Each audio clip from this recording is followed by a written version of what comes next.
There is so much pressure today and so much to be connected to the outcome of winning in competitions. And for a lot of the part, we've lost a lot of the joy of competing, especially when it comes to sports. It's like we have to be the absolute best. And I don't think there's anything wrong with being the best, but I think there's something wrong with the emphasis that we're placing on winning, that we're being 200% connected to the outcome rather than enjoying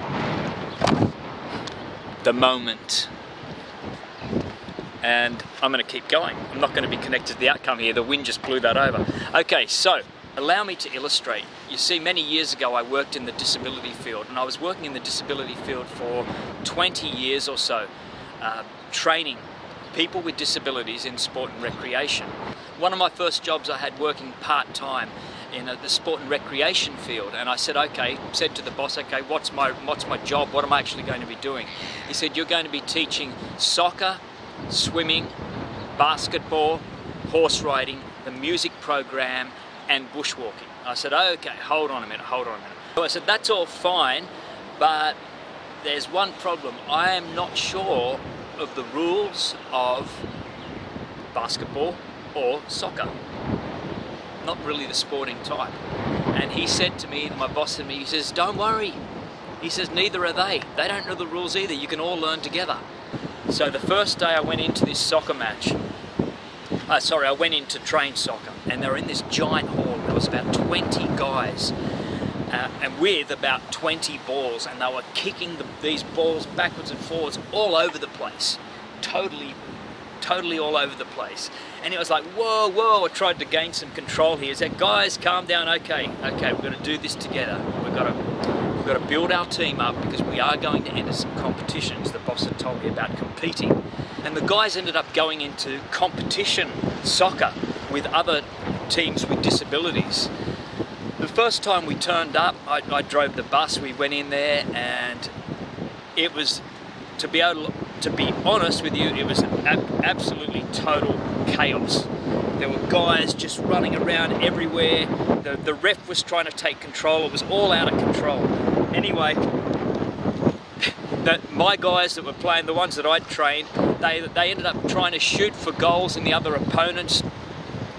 They tried to shoot goals where they weren't meant to shoot goals, and so it was just a total mess. Anyway, coming up to half time, they started to get the hang of it. They knew that they had to run in that direction to get the goals. So that was all great.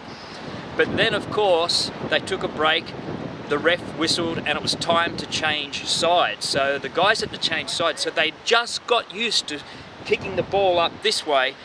Then they had to kick it back the other way.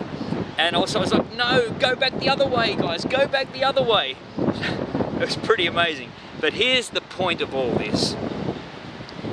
At the end of the game, the ref blew his whistle, game over, and everyone, both teams, we lost by a long shot. My team lost by a long shot.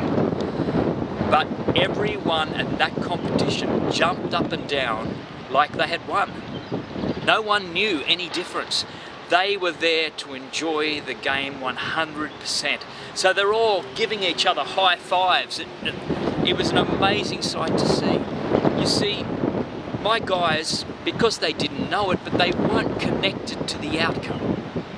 They were there and so excited to be playing another group of guys, to be enjoying the game rather than connected to the outcome of winning. So in their eyes, they had won. And I feel that we are losing a lot of that enjoyment, and because we're totally 150% connected to the outcome, to the winning side of things. And if we don't win, it's disastrous. These guys taught me a major lesson, and that is not to be connected to the outcome. That is just to totally 100% enjoy it.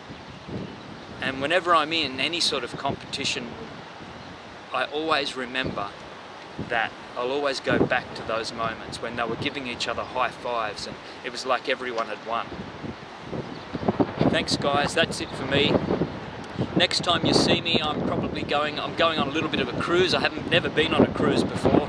So I'm going to go on a cruise, so I might do some footage from that cruise. We'll see how it goes anyway. But many blessings to you, and namaste.